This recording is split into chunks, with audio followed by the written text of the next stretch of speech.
కలిసి పాడేదము ప్రభు యేసుకు జై. సియోను పాటలు సంతోషముగాను పాడుతూ సియోను వెళ్ళుదాము. సియోను పాటలు సంతోషముగాను పాడుతూ సియోను వెళ్ళుదాము. హల్లెలూయా. సమయంలో ఉత్తర పరిస్థితుల భాగానికి వెళ్దామండి. పరిశుద్ధ గ్రంథం నుంచి యెషయా 49వ అధ్యాయము 21 నుంచి చివరి వరకు మన మధ్య నుండి పెద్దగా ముందుకు వచ్చి ఈ యొక్క ఉత్తర పరిస్థితుల భాగాన్ని నడిపించుకుంటున్నాం. యెషయా గ్రంథము 49వ అధ్యాయం 21 నుంచి 26 వచనాల వరకు ఉన్నాయి. మనము వచనం మార్చి మనము చదువుకున్నాం. ఉత్తర పరిస్థితి రీతిగా మైక్ ఇవ్వండి. అక్కడ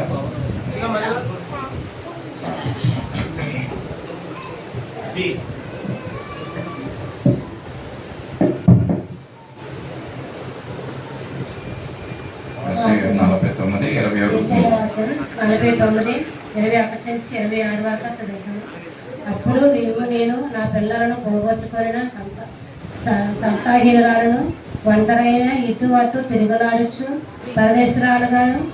పరదేశరాలుగానే కదా. వీరిని నా యందు కన్నవాడవ్వడు, వీరిని పెంచినవాడవ్వడు. నేను ఒంటరైతేనే విడవబడితేనే వీరు ఎక్కడ ఉందరి అని మీ మనసులో అనుకుందాము. ప్రభువు యెహోవా ఇలాగ సెలవిచ్చుచున్నాడు, నేను జనముల తట్టు నా చెయ్యి ఎత్తుచున్నాను, జనముల తట్టు నా ధ్వజం ఎత్తుచున్నాను. వారు నీ కుమారులను రొమ్మునుంచుకుని వచ్చేదరు, నీ కుమార్తెల వారి భుజముల మీద మోయబడేదరు. రాజులు నిన్ను పోషించి తండ్రులుగాను వారి రాజులుగాను పాలిచ్చు రాజులుగాను ఉండదురు. వారు భూమి మీద సాగలపడి నీకు నమస్కారం చేసేదరు, నీ పాదముల ధూళి నాకెదురు. అప్పుడు నేను యెహోవానని నా కొరకు నీ కనిపెట్టుకుని వారు అవమానము నందదురని నీవు తెలుసుకుందువు. బలవంతుని చేతిలో నుండి కొల్ల సొమ్ము ఎవడు తీసుకొనగలడు? పేదలు చెరపట్టిన వారు విడిపింపబడుదురా? యెహోవా ఎలాగ సెలవిచ్చుచున్నాడు, బలహీనులు చెరపట్టిన వారు సహితము విడిపింపబడుదురు, బేకరులు చెరపట్టిన వారిని వారు విడిపింపబడుదురు. నీతో యుద్ధము చేయవారితో నేను యుద్ధము చేసేదను, నీ పిల్లలను నేనే రక్షించదను. యాకోబు బలవంతులను విమోచించబడలేదు, మనుషులందరూ ఎరుగినట్లు నేను బాధపరిచిన వారికి తమ మాంసం రుచుదును. కొత్త రాక్షసుల చేత ముద్దగా తమ రక్తము చేత వారు ముద్దగలరు. దేవుడి శనవాక్యం దీవించను గాక. హల్లెలూయా.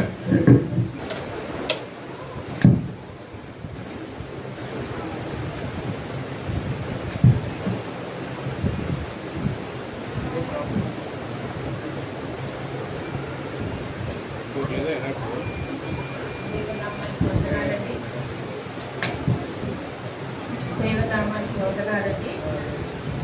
సంతోషంగా ఉన్నారు. ఈరోజు యేసు ప్రభు వారి గాడిదతో మన మీద లేరు, చూడడానికి లేరు అని అనుకున్నాం. కానీ అప్పుడు ఎలా చేశారో అలాగే చిన్నపిల్లలు పెద్దోళ్ళు అందరూ కదా ఈరోజు క్లియర్. హల్లెలూయా.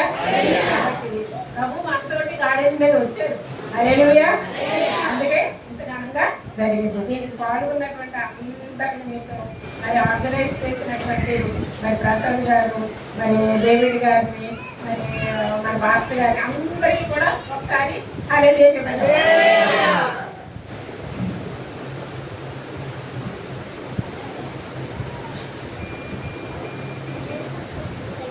జయము గారు చదివినట్లుగా యెషయా 49వ అధ్యాయము 21 నుంచి 26 వరకు కొన్ని విషయాలు మనం నేర్చుకుందామండి. అప్పుడు నేను నీకు నా పిల్లలను పోగొట్టుకుని సంతానహీనురాలను ఒంటరినై ఇటు అటు తిరుగులాడుచున్న పరదేశురాలనే కదా. వీరిని నా యందు కనిన వాడెవడు, వీరిని పెంచిన వాడెవరు?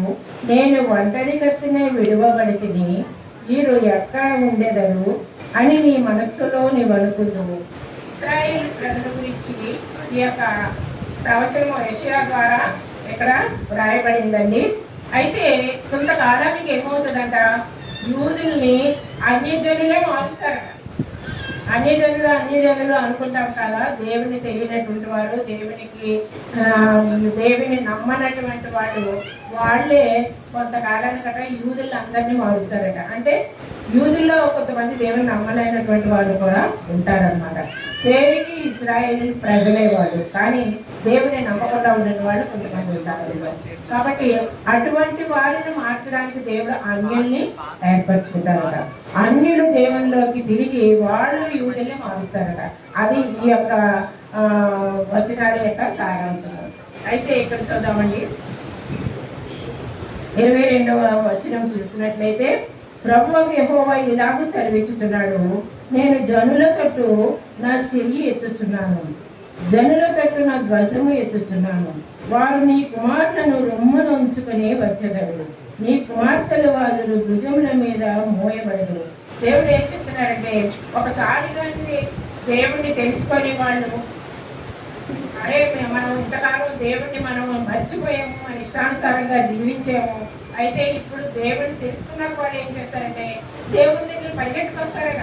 చిన్నపిల్లల్ని భుజుల మీద ఎత్తుకొని, చిన్నపిల్లల్ని పట్టుకొని, మరి అంటే చిన్నపిల్లలు కూడా పట్టుకొని వస్తున్నారంటే ఇప్పుడు ఎవరో ఉండకుండా అందరూ దేవుని దగ్గర పరిగెట్టుకొస్తారట.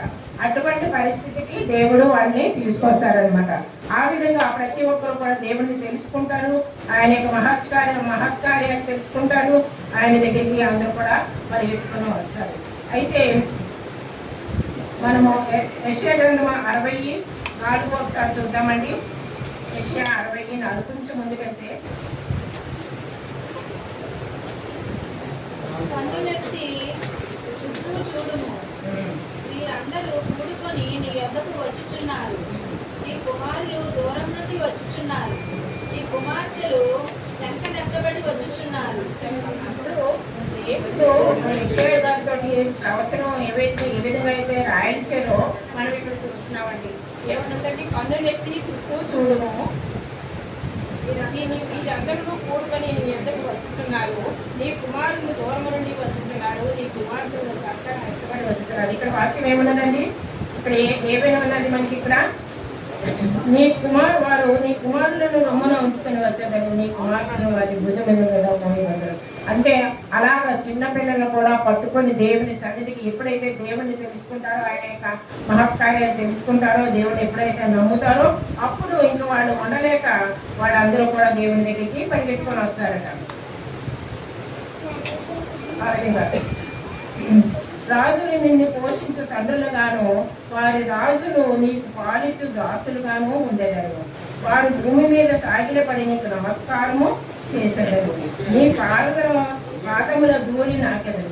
ఇక్కడ ఏంటంటే చూడండి, ఈ ప్రవచనాలన్నీ నెరవేరుతాయండి. ఎందుకంటే ఎప్పుడో రాజుల గ్రంథంలో రాయబడినటువంటి, రాజుల గ్రంథంలో, తర్వాత దానియేలు గ్రంథంలో, దానియేలు 1 అధ్యాయంలో మనం చూసినట్లయితే రాజులు మిమ్మల్ని పోషించగలరు అని ఉన్నారు. ఇప్పుడు చూడండి, దానియేలు, షద్రక్, మేషక్, అబేద్నెగోలు ఎవరండి? వాళ్ళు అక్కడ నెబుకద్నెజరు బబులోను తీసుకొచ్చినప్పుడు, యెరూషలేము నుంచి వీళ్ళందరినీ తీసుకొని వచ్చినప్పుడు వాళ్ళు బానిసలుగా వాళ్ళు అక్కడ పట్టుకొని వాళ్ళని తీసుకొని మరి వాళ్ళు బబులోనికి వచ్చినట్లుగా మనం చూసినప్పుడు వారు బానిసలే కదా. కానీ ఇక్కడ దేవుడు వాక్యం ఏం చెప్తుంది, మీ పిల్లలని నేను పోషిస్తాను అని. రాజుల ఆహారం తింటారు. మరి రాజుల ఆహారం తిన్నారా లేదా? రాజులు తినే ఆహారము బానిసలు అయినప్పటికీ వాళ్ళకి పెట్టారు. దేవుడు చెప్పినటువంటి వాగ్దానం ఎప్పుడు నెరవేరుతుందండి. ఈ పిల్లలు పోషిస్తారు, రాజుల ఆహారం తీస్తారు, వాళ్ళు మిమ్మల్ని పాలిస్తారు అనేటువంటి వాగ్దానం ఎక్కడ ఉంది కదా, అది తప్పకుండా నెరవేరుతుంది. ఆ బానిసలైనటువంటి పిల్లలకి మరి రాజు తినే ఆహారం పెట్టేది దేవుడు పోషించారు కదా. ఆ విధంగా మరి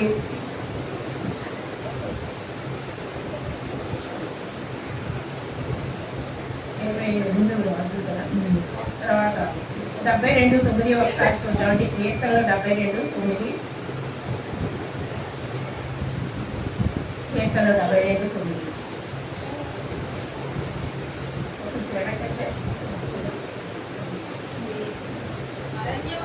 వచ్చుచున్నారు. అతనికి లోబడేది. అతనికి శత్రువులు మన్నుగా నాటెదరు. అతని శత్రువులు మన్ను నాకెందు. ఇక్కడ మనకి ఏముందండి? ఇక్కడ యెహోవా ఇలా సెలవిచ్చిన వరదకు చెట్టుకున్న వారే సమస్తమును వీక ముందు పట్టుకున్న వారు అవమానం అందరూ నువ్వు తెలుసుకుంది. బలార్జుల చేతిలో నుండి పలసము రాణులు నీకు పాలించే వారు దాసులుగా ఉండేదరు. వారి భూమి మీద సాగిలపడి నీకు నమస్కారము చేసేదరు. నీ పాదధూళి నాకెదరు. నీకు నమస్కారము చేసేదరు, నీ పాదధూళి నాకెదరు చెప్పినటువంటి వాగ్దానము మనకి ఎక్కడ నెరవేరుతుందండి? అరణ్యములో అతనికి లోబడురు, అతని శత్రువులు మన్ను నాటెదరు. చూసారా? శత్రువులు మన్ను నాకేనట్లుగా దేవుడు చేస్తారు. అంతేకాని దేవుడు మనతోటి యుద్ధం చేసే దేవుడిని మనం నమ్మాలి. మనం ఏం చేసినప్పుడు ప్రభా దేనికైనా సరే దేవుడిని మనం అడిగి మాకంటే ముందుగా మీరు రండి ప్రభా, మాతో మీరు రండి ప్రభా అని మనం అడిగినట్లయితే దేవుడు మనం ఏం చేయాలో ఆ కార్యం దేవుడే మనకి చేసి పెడతారు. హల్లెలూయా. ఆ విధంగా మనం నమ్మి దేవుని వెంబడించాలి. తర్వాత ఇక్కడ ఉంటుందండి, నమస్కారం నీ పాదములకు గురుదాటి. అప్పుడు నేను యెహోవానని నా కొరకు కనిపెట్టుకున్న వారు అవమానమునందుదని నీవు తెలుసుకున్నాను. అవన్నీ జరిగితేనే కానీ దేవుడు గొప్పవాడు, మనకు అన్ని చేసేవాడు అని నమ్మరట. మనం కూడా అంతే కదండి. ఇశ్రాయేలు ప్రజలకు అన్ని మంచి కార్యాలన్నీ చేసినప్పటికీ కూడా దేవుడి మీద చదువుకుంటూనే వచ్చాడు. మనం కూడా అలాగే మనకి ఏదైనా జరగకపోతే నాకేం చేశాడు దేవుడు, నాకేం చేశాడు, నేను ప్రార్థన చేస్తున్నాను, బైబిల్ చదువుతున్నాను, చర్చి కట్టాను, నాకే రావాలి కష్టాలు, నాకేం చేశాడు దేవుడు అని మనం తీసుకుంటామండి. దేవుడు అలాంటి దేవుడు కాదు. మాట ఇస్తే మాట తప్పని దేవుడు, మనకు తప్పకుండా చేసే దేవుడు. చేస్తాడు దేవుడు, నాకు చేస్తాడని మనం నమ్మకంతో ఉండాలి, దేవుడిని అడగాలి. అలా అడిగినప్పుడు తప్పకుండా మనకి జరుగుతుంది. బలార్జున చేతిలో నుండి పళ్ళసము ఎవరు తీసుకొనగలరు? ఏకర్లో చెరపట్టిన వారు విడిపింపబడదురా? యెహోవా ఇలాగూ సెలవిచ్చుచున్నాడు. బలార్జును చెరపట్టిన వారు సైతము విడిపింపబడదు, ఏకరులు చెరపట్టిన వారు విడిపింపబడదు. నీతో యుద్ధము చేయు వారితో నేనే యుద్ధము చేసేదాన్ని, నీ పిల్లలను నేనే రక్షించను. దేవుడు ఇంతగా ఇదిగా చెప్తున్నాడండి ఇశ్రాయేలు ప్రజలకి. ఎందుకంటే ఒక బలవంతుడు ఉన్నాడు, ఒక సెక్యూరిటీ గార్డ్ ఉన్నాడు అనుకోండి. ఆ రాత్రి అంతా కూడా సెక్యూరిటీ గార్డ్ ఏం చేస్తాడండి? కాపలా కాస్తాడు. కానీ అతనికంటే బలమైన వాడు ఎవరైనా వచ్చాడు అనుకోండి, వచ్చి వాడిని అటాక్ చేస్తే అతను ఏం చేయగలడు? ఏం చేయలేడు. ఆయన దగ్గర ఆయుధాలన్నీ, ఆయన దగ్గర ఏం ఆయుధాలు ఉంటాయి? నైట్ ఏదో ఒక తల పట్టుకొని ఉంటాడంటే, అంతేగాని గన్నలు పట్టుకొని అది ఉండదు కదా. అయితే అంతకంటే బలమైన వచ్చి అతన్ని అటాక్ చేసినప్పుడు అతని బలం ఎందుకు పనికిరాదు, అతని దగ్గర ఉన్న ఆయుధాలు కూడా ఎందుకు పనికి రాకుండా పోతాయి. కానీ దేవుడు మనకు దొరికితే మన పక్షాన్ని యుద్ధం చేసేవాడు ఎవరండి? దేవుడు. దేవుడు కాబట్టి మనకు ఆయుధాలు అవసరం లేదండి. ఆయన శక్తి, ఆయన బలము ఉంటే మరి చాలు. అలాగే మరి యెహోషువ, దావీదు వీళ్ళందరూ కూడా దేవుడిని అడిగి ప్రభా మేము యుద్ధానికి వెళ్ళాలా, యుద్ధం మేము గెలుస్తామా అని ప్రార్థన చేసి మొదలు పెట్టేవారు. మీరు వెళ్ళండి, నేను చేస్తాను, యుద్ధము యెహోవాదే, నేనే యుద్ధం చేసేవాడిని వాళ్ళకి వాగ్దానం చేసినప్పుడు ఆ వాగ్దానాన్ని నమ్మి వాళ్ళు ముందుకు సాగినప్పుడు అనేక యుద్ధాలు వాళ్ళు గెలిచినట్లుగా మనం చూస్తున్నాం. ఆ విధంగా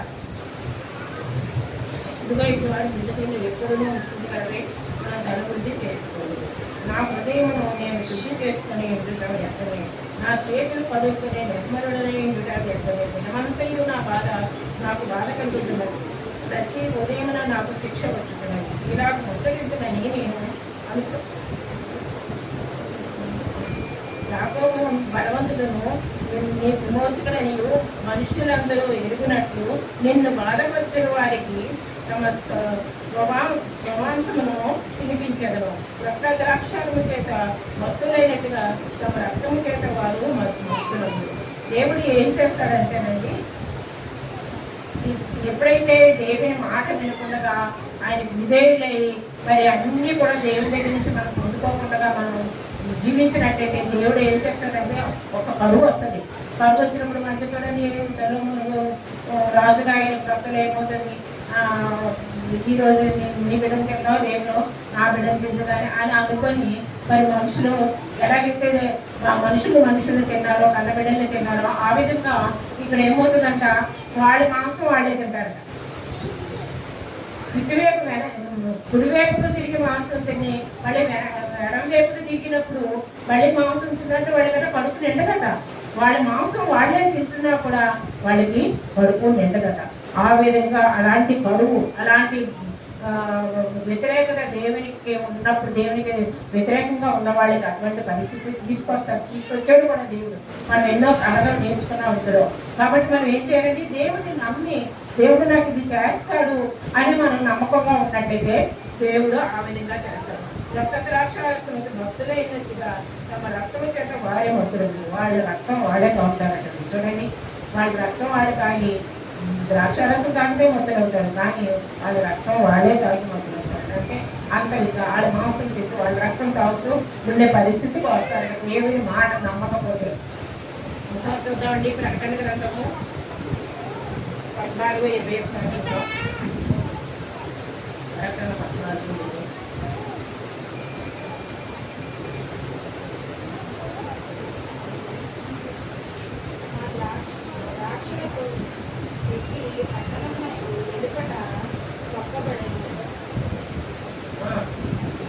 మూడు కోసుల దూరము గడ్డము మట్టుకున్న ద్రాక్ష నుండి రక్తము ప్రవహించాలి. అలా రక్తం ప్రవహిస్తుందట. ఆ ప్రవహించిన రక్తాన్ని వాళ్ళు తాగుతారట. ఆ విధంగా దేవుడు మరి వాళ్ళ మాంసం వాళ్ళే తినేటట్లు, వాళ్ళ రక్తం వాళ్ళే తాగినట్లు దేవుడు చేస్తారు. ఎప్పుడు చేస్తారంటే దేవునికి వ్యతిరేకంగా ఉన్నప్పుడు, ఆయన మాట నమ్మకుండా ఆయన యుద్ధం చేస్తారు. మనమే వెళ్ళి యుద్ధం చేద్దాం అలా అని బయలుదేరిన వాళ్ళు ఏమవుతారండి, ఓడిపోతామండి.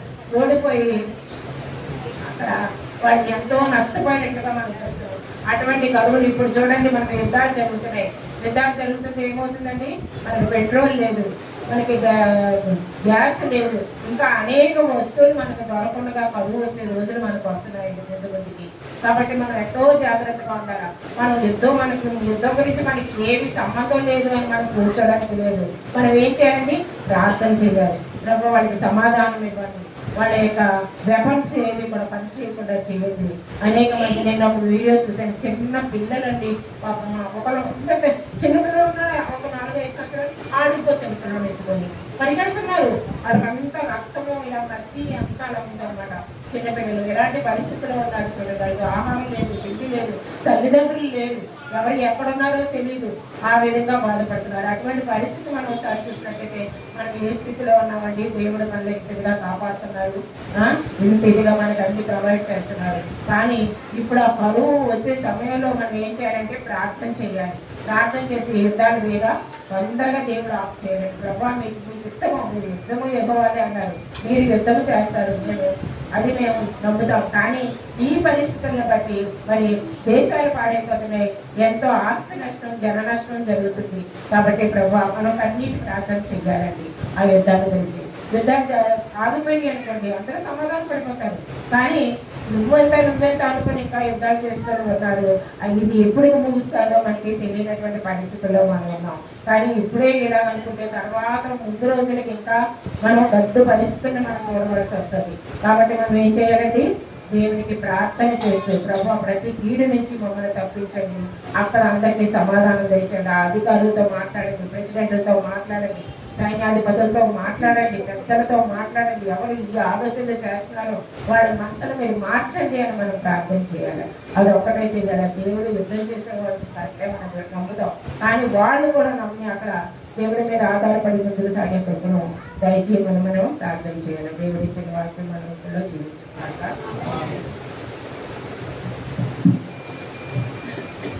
హల్లెలూయా. చక్కని మాటలు తెలియజేసిన సొంత మేరకి సమపక్షంగా ఉందని తెలియజేస్తున్నాను. యెషయా గ్రంథం 21-26 వచనాలు మంచి వివరణ మనకి వివరించి ఉన్నారు. దేవుడు కొద్ది మాటలు మనకి జీవనకరంగా చేయగలరు.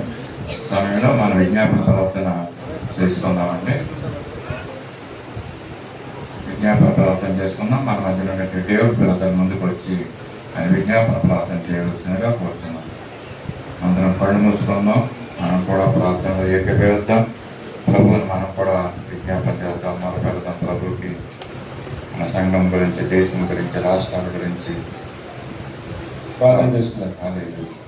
పరిశుద్ధ ప్రేమ గల మా ప్రభా, నేను మీకు వందనాలు స్తోత్రాలు మా ప్రభా తండ్రి. మరోసారి మమ్మల్ని అందరినీ ప్రేమించిన ఆయన ఉదయకాల సమయంలో తండ్రి ఎవరైనా నీ మరణం ఎంత గొప్పదో తండ్రి అయినా మీరు జయప్రవేశం ఎలాగ చేస్తున్నారు మా ప్రభావ తండ్రి. అత్యంత ధీరంగా తండ్రి గాడిదమైన వాహనంగా చేసుకుంటండి మీరు ప్రజల మధ్య నిరీక్షల వీధులు ఎలాగైతే ఊరేగించున్నారు మా ప్రభావ రీతిగా తండ్రి మీరు ఇచ్చిన కృపను బట్టి ట్రూ గాస్పెల్ ఫెలోషిప్ తరపున అయినా ఈ పినగాడి వాసులకు తండ్రి కానీ ఈ గ్రామం మొత్తానికి తండ్రి యొక్క మీ యొక్క సువార్తలను చాటడానికి ఇచ్చిన భాగ్యాన్ని బట్టి మీకు వందనాలు స్తోత్రాలు మా ప్రభావ తండ్రి. ఎవరైనా కూడి వచ్చిన ర్యాలీలో పాల్గొన్న ప్రతి ఒక్క బిడ్డను మీరు ఆశీర్వదించండి మా ప్రభావ తండ్రి. వారి జీవితాల్లో తండ్రి నూతన క్రియ దయచేయండి మా ప్రభావ.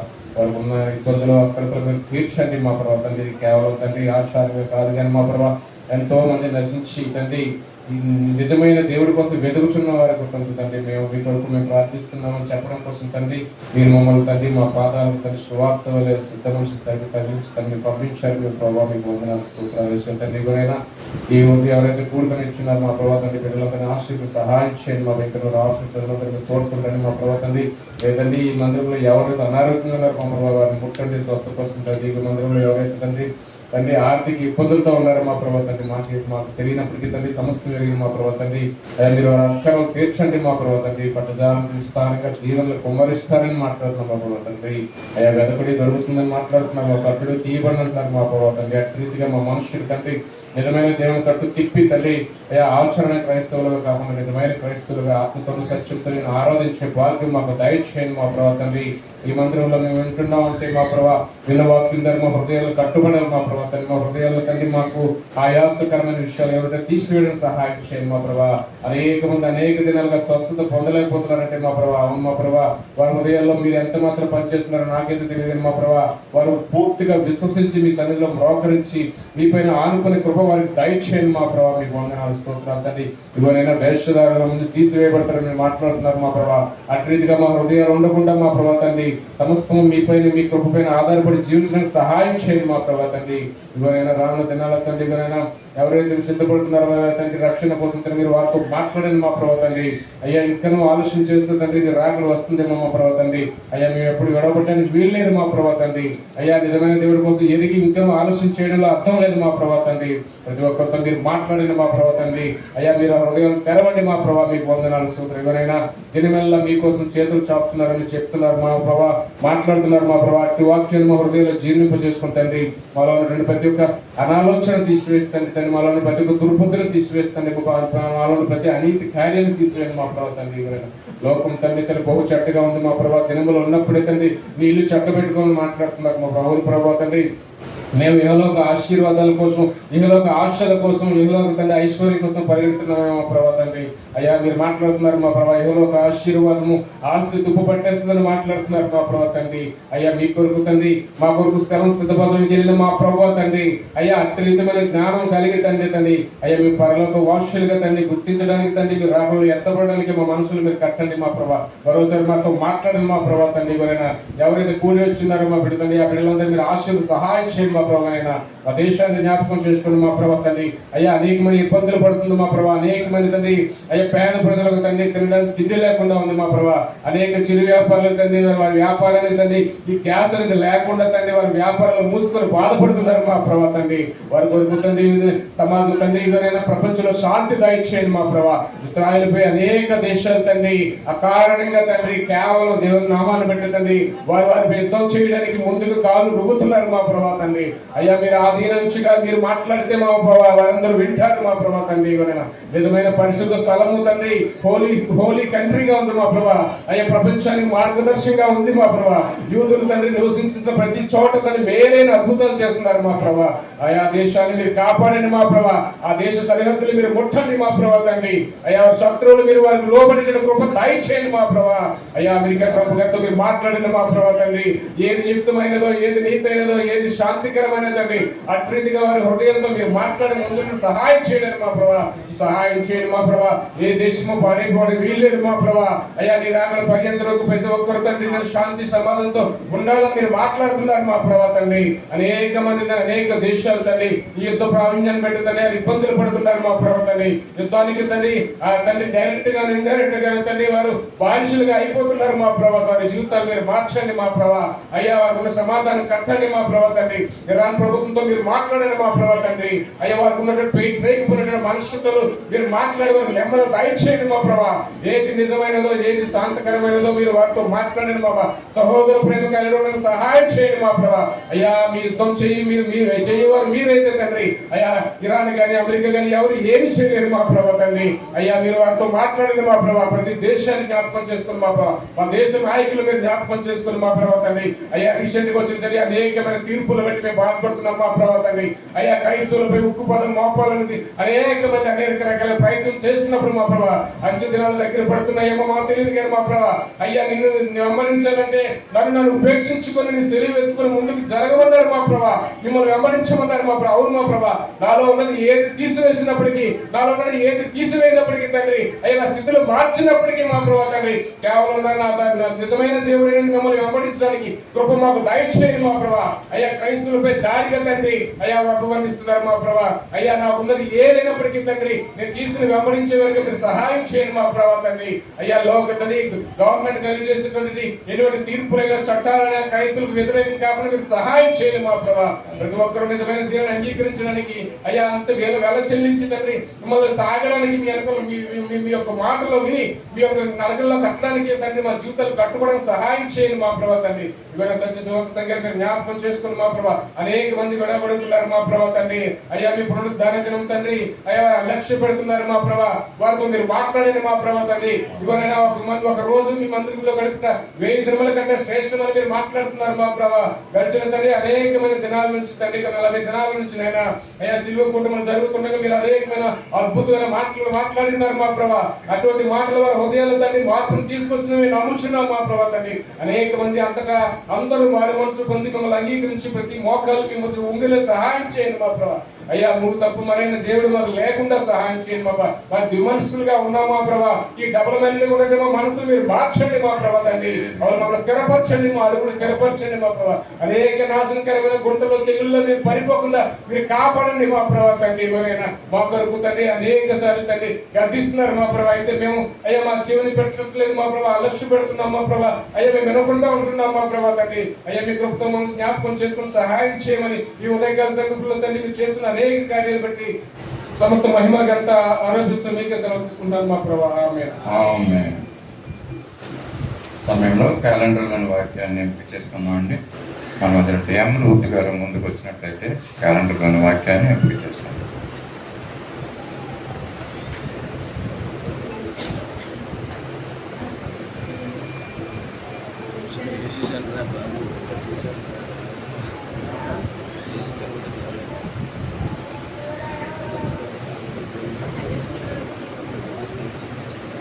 పిల్లలు అక్కడ ఉన్నారు. వాళ్ళు తీసి అంటే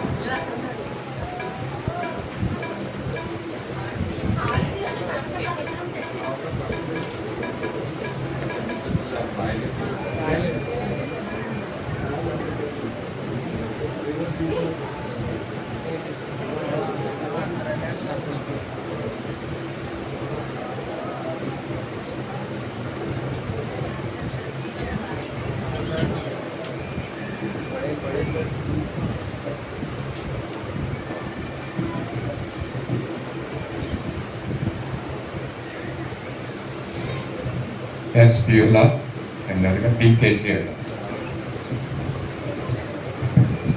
నేనే మార్గం సత్యమైన జీవమును నా ద్వారానే తప్ప తండ్రి అది కలుగు. యోహాను 14:6. యేసు నేనే మార్గమును సత్యమును జీవమును, నా ద్వారానే ఎవడను నా తండ్రి వద్దకు రాడు. యోహాను 14:6.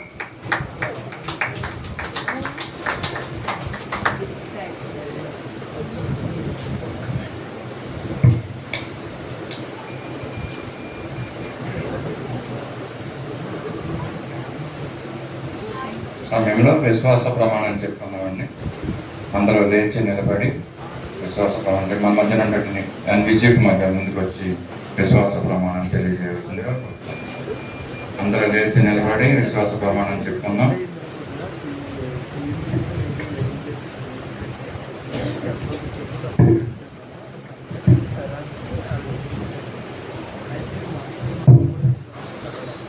భూమి ఆకాశములను సృజించిన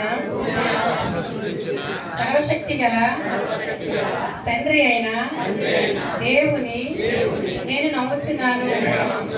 ఆయన ఏక కుమారుడును మన ప్రభు అయిన యేసుక్రీస్తును నమ్ముచున్నాను.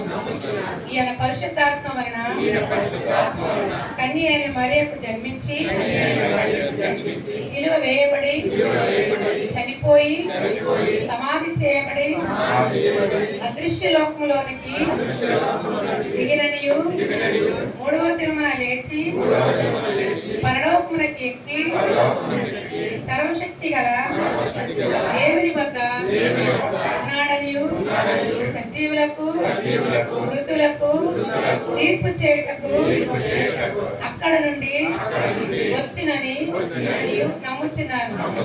పరిశుద్ధాత్మను నమ్ముచున్నాను. పరిశుద్ధుల సహవాసము అవసరమని నమ్ముచున్నాను. పాప క్షమాపణయు శరీర పునరుద్ధానమును నిత్య జీవమును ఉన్నవని నమ్ముచున్నాను. దయచేసి అందరు కూర్చోకుండా సమయంలో సాక్ష్యముల సమయాన్ని దేవుడు మన పట్ల మన కుటుంబం పట్ల చేసిన మేలుని సాక్ష్యాలు పంచుకోవాలనుకున్నాం. దయచేసి ముందుకు రావాల్సిన కోరుతున్నాను. మీ యొక్క భౌతిక ఆత్మీయ మేలుని సాక్ష్యాలు పంచుకోవాలనుకున్నాం. సాక్ష్యముల సమయం ఇది.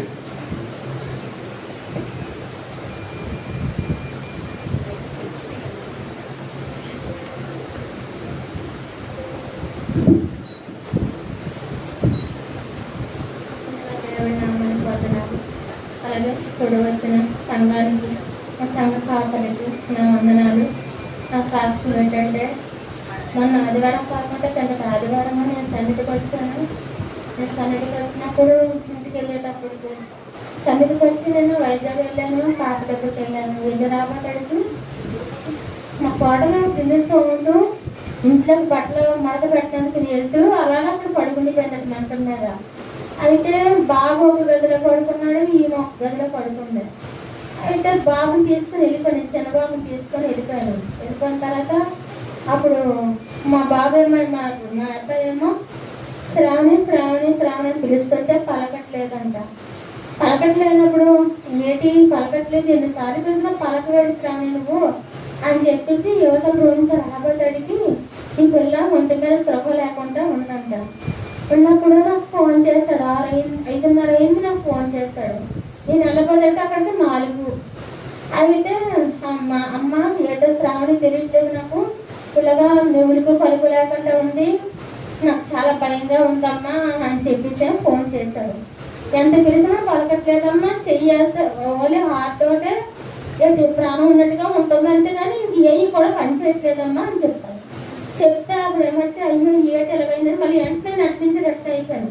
వచ్చిన వెంటనే చూసి శ్రావణి పెడితే పిల్ల మీద తెలియలేదు అసలు ఒంటి మీద. అప్పుడు వెంటనే ఊళ్ళో ఉన్న కుర్రాడు కంపౌండర్ ఉన్నాడు, అతన్ని పిలిచామన్నమాట. పిలిపించి స్త్రీని కూర్చోవడానికి అంటే మంగమ్మ నాకైతే భయం వేస్తుంది, ఈ పిల్లని నా వల్ల కాదని చెప్పేశాడు. అమ్మ ఏడు స్త్రీని అలాగంటున్నావు అని చెప్పేసి అంటే లేదమ్మా ఈ పిల్ల పొజిషన్ బాగాలేదు, మళ్ళీ ఏమైనా సరే నాకే రిస్క్ అవుతుంది అని చెప్పేసి అనేసాడు. అప్పుడంటే అంబులెన్స్ ఫోన్ చేశాం. అంబులెన్స్ ఎక్కడ కూడా ఖాళీ లేవు. నేను ప్రార్థన చేసుకున్నాను, ప్రభా ఏంటి ఈ బిడ్డలుగా ఉంది, ఏం జరుగుతుందో నాకు చాలా భయంగా ఉంది ప్రభా, నీ చిత్తమని ఆయన అని నేను దేవుడికి నేను ప్రార్థించాను. నా మనసులోనైతే ప్రార్థన చేసుకున్నాను, పైన అయితే నేను ధైర్యంగా ఉండలేకపోతున్నాను. అప్పుడు ఏమొచ్చి అతను లాస్ట్ నేను అందరికీ చేసిన తర్వాత ఒక అతను పెందరికి అతనికి కలిసింది, కాలు కలిసినప్పుడు అతను వచ్చి చూసి అమ్మా ఏమైతే ఇక్కడ ఉండడానికి అవ్వదు, వెంటనే మీరు కేజీ తీసుకెళ్ళిపోవాలి, ఈమె పరిస్థితి అయితే బాగోలేదు అని చెప్పేసి ఏమొచ్చి ఎంత వేరు తీసుకెళ్తే అంత మంచిదమ్మా అని చెప్పారు. చెప్పినప్పుడు ఏంటంటే ఎలాగంటారంటే ఈ పరిస్థితి అసలు బాగాలేదమ్మా, ఎంత వేరు తీసుకెళ్ళిపోవాలని చెప్పేసి అన్నారు. సరే అని చెప్పేసి చంటి పిల్లడు 11 నెలల పిల్లడు, పాలు తాగి పిల్లడు, నేను ఏం చెయ్యాలి ప్రభు అని చెప్పేసి దగ్గరగా నేను అంబులెన్స్ వచ్చేటప్పటికి దగ్గరగా ప్రార్థన చేశాను. చాలా పెద్దలు అంటే ఏడ్చుకుంటూ ప్రార్థన చేశాను. ప్రభు ఏంటి నాకు ఈ పరిస్థితి, ఎందుకు ఈ సమస్య నాకు ప్రభు అని చెప్పేసి ఈ బిడ్డకి ఏమైనా నా తండ్రి ఏమి మేమే ఏదో చేసామనుకుంటారు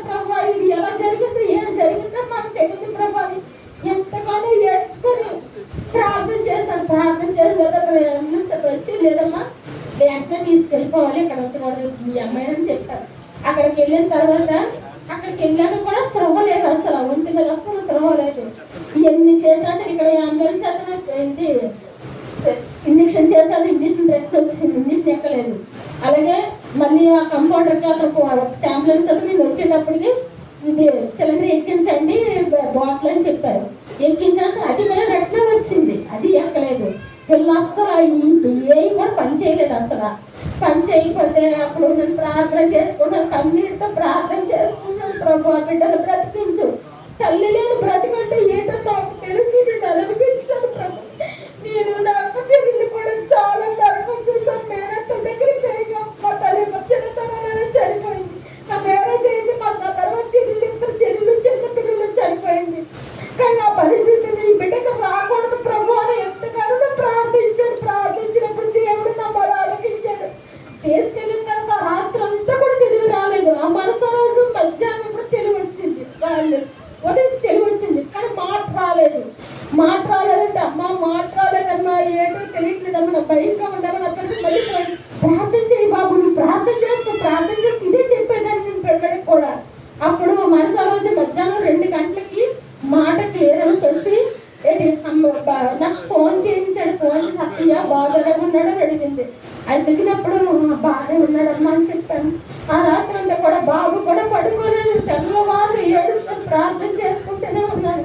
కానీ దేవుడు అద్భుత రీతిలో ఆయన ఆ బిడ్డకి స్వస్థ ఇచ్చాడు, ఆ బిడ్డని బిడ్డ స్వస్థపరిచాడు. మా పట్ల అద్భుతమైన కార్యం జరిపించినందుకు దేవాది దేవుడికి వందనాలు చెల్లిస్తూ ఇచ్చిన సాక్ష్యము దేవుడు దీవించిన గాక. ఇక్కడికి వచ్చిన సంఘ బిడ్డలందరికీ నా హృదయపూర్వక వందనాలు తెలియజేస్తున్నాను. నేను చెప్పే సాక్ష్యం ఏంటంటే అదే మా వాహనం గురించి అండి, ఆటో గురించి చెప్పాలనుకుంటున్నాను. అయితే మా ఆయన గారు వాళ్ళ డాడీ గారు ఆటో తీసుకున్నారు. ఆ దినంలో ఆ ఆటో వల్లే అతను చనిపోయారు. అయితే మా ఆయన గారు ప్రతి ఒక్కరి దగ్గర బస్సులో లారీలో పనిచేయడం అతనికి ఎన్నిపో సరిగిందండి. ఎన్నిపో సరిగినప్పుడు నేను అనుకున్నాను, ఒక చిన్న వాహనం మనం తీసుకుంటే నీకు బాగున్నప్పుడు వెళ్తావు కదా, బాగోలేనప్పుడు ఇంటి దగ్గర ఉండిపోతావు కదా అని చెప్పేసి బాధపడేదాన్ని. అయితే అతనైతే ఇలా మా నాన్నగారు వాహనం వల్ల చనిపోయారు, చాలాసార్లు తిరగబడిపోయింది, దానివల్ల మా నాన్నగారు ఆరోగ్యం పాడైపోయిందని బాధపడ్డారు. నేనైతే ఒకటే అన్నాను, లేదు దేవునికి అప్పు చెప్పది, దేవునికి అప్పు చెప్తే దేవుడే ఇస్తాడు, లేనిది కూడా దేవుడు ఇస్తాడు, జరిగిపోయిందని కూడా ఆపుతాడు అని చెప్పేసి నేను మాట్లాడినప్పుడు అలాగే కొనుక్కున్నామండి వాహనం. ఆ దినంలో రూపాయి కూడా లేదు, ఎలాగో అలాగా సెట్ అయ్యి ఆ దినంలో కొన్నాము. కానీ మా ఆయనగారికి నెల నెల IMI కట్టడానికి అవ్వదండి మా పరిస్థితులు బట్టి. కట్టకపోగా కిందటి సంవత్సరంలో జరిగిన కార్యం ఏంటంటే మా ఆయనగారి ఆరోగ్యం వల్ల 3 నెలలు బ్లడ్ ఇన్ఫెక్షన్ రావడం వల్ల అతను ఎక్కడికి వెళ్ళకపోవడం వల్ల మాకు ఇంట్లో రూపాయి కూడా లేదండి. అయితే 4 నెలలు అయిపోయింది, అతనేమో EMI కట్టలేదని ఆటో తీసుకెళ్ళిపోతామంటున్నారు. నేనైతే ఒకటే అండి, మా ఆయనగారి ఆరోగ్యం బాగాలేదని వ్యక్తిగతంగా లోపలికి వెళ్ళి మోకరించి ప్రార్థన చేశానండి. నా దేవునికి అప్పచెప్పాను, దేవా నువ్వే ఇచ్చావు, నువ్వే దేవా ఏదో కార్యం చెయ్యు అని చెప్పేసి మా దగ్గర 6,000 పట్టుకొని మేము EMI కట్టడానికి వాళ్ళకి బ్రతిమలాడడానికి వెళ్ళామండి. చూస్తే దేవుడు ఏ బ్యాంకు బుక్ ద్వారా కడుతున్నామో అందులోనే 60,000 ఉన్నాయండి. నిజంగా గొప్ప కార్యం ఇది. నేను చాలా మందికి సువార్త చెప్పినప్పుడు ఈ కార్యం చెప్పాను. ఒక వ్యక్తిది పడింది అనుకోండి, ఆ నేమ్ అయినా ఉంటుంది, అకౌంట్ నెంబర్ అయినా ఉంటుంది, కానీ అక్కడ ఏమీ లేదండి, మనీ మాత్రమే ఉంది. ఎందుకంటే దేవుడు ఇచ్చాడు కాబట్టి అక్కడ ఏమీ లేదండి. దేవాదేవుడు వందనాలు చెల్లించుకున్నాను. ఆ దినమైతే నేను యథార్థంగా చెప్పానండి. వాళ్ళు అడిగారు, ఏమమ్మా లోన్ పడిందా అంటే, లేదండి మేమేం లోన్ తీసుకున్నా చేతికే తీసుకుంటాం కానీ ఎప్పుడు అకౌంట్లో ఏమిలో అని చెప్పాను. కానీ వేరే వాళ్ళు అక్కడ మేనేజర్ గారని ఎవరైనా దేవుడు వాళ్ళలో ఉన్నట్టు మీరు వెళ్ళి ప్రింట్ తీసుకురండి అంతే, మీరేం మాట్లాడుతూ అంటున్నారు. అక్కడ నేను దేవుడే మాట్లాడుతున్నాడు అనుకున్నానండి. నిజంగా ఇది గొప్ప కార్యం మా జీవితంలో. అలాగే మేము మా ఆయన గారికి కరోనా వచ్చినప్పుడు కూడా ఏ ఒక్కరు మరి చెప్పారు కదా అవిలా ఆంటీ గారు, ఇలాగ అన్నదమ్ములందరూ విడిచిపెట్టినా దేవుడు మాత్రం మనం విడిచిపెట్టకూడదని మరి మా ఆయన గారు లోపల నుండి ఏడుస్తుంటే మేము బయట నుండి ఏడ్చేవారా. మరి మా విషయంలో కూడా ఎప్పుడు తిండికి కూడా మేము ఎప్పుడు బాధపడలేదండి.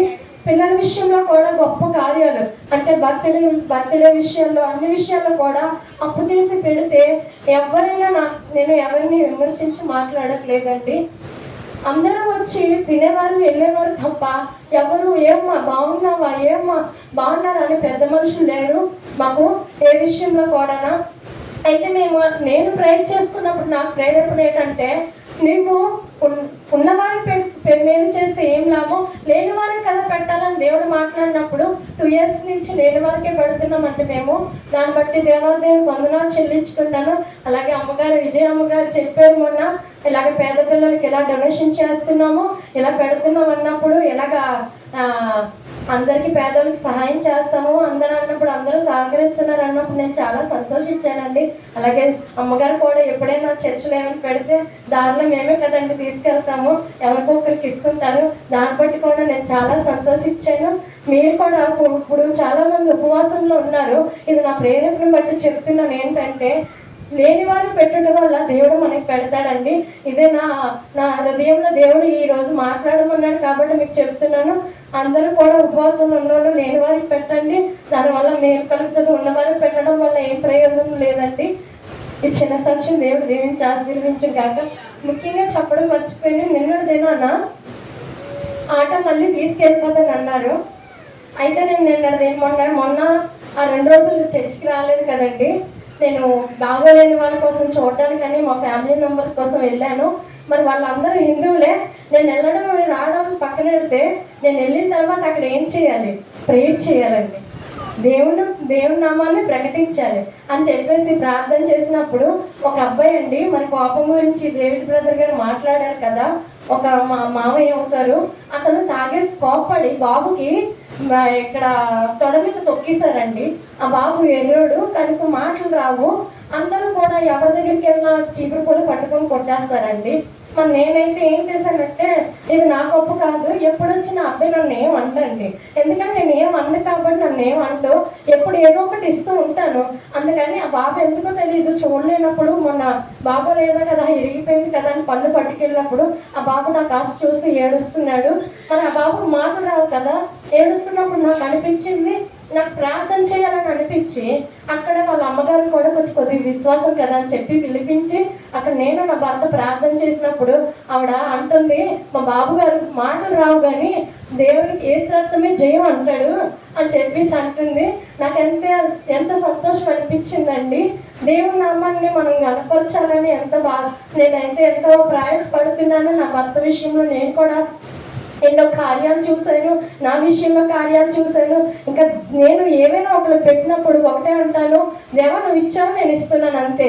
యోగు గారు అదే కదండి అన్నారు, నువ్వు ఇచ్చావు నువ్వు తీసుకున్నావు అంతే అని. అలాగే నేను మొన్నటి నా ప్రయాణం చేస్తూ నా భర్త వెళ్తున్నాడు, నాకు ఆటో లేదు, వేరే ఆటోకి వెళ్ళాలి, పిల్లలకి ఇంటి దగ్గర వదిలేసి నేను వెళ్తున్నప్పుడు ఇద్దరు కూర్చున్నారండి ఆటోలోని.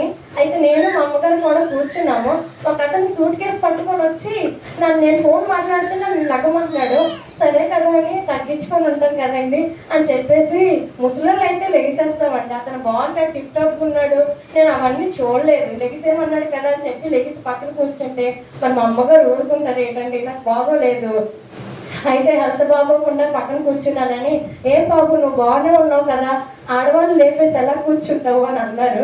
పక్కనున్న వాళ్ళు కూడా మిగతా నీకోలేమో అనుకొని నేనేం అనలేదమ్మా అని పక్కనుండి అంటే అతన్ని కోపం వచ్చిందండి, మాట తిట్టేసి వెళ్ళిపోయాడు, దిగిపోయాడు వెంటనే. నేనేం అనలేదండి అక్కడ. అప్పుడు అలా అడుగుతున్నారు, ఏం అనలేదు మిగతా నీకోలు అనుకున్నామా అని చెప్పేసి అంటే అప్పుడు పక్కనున్న ఒక ఆవిడ అంటుంది,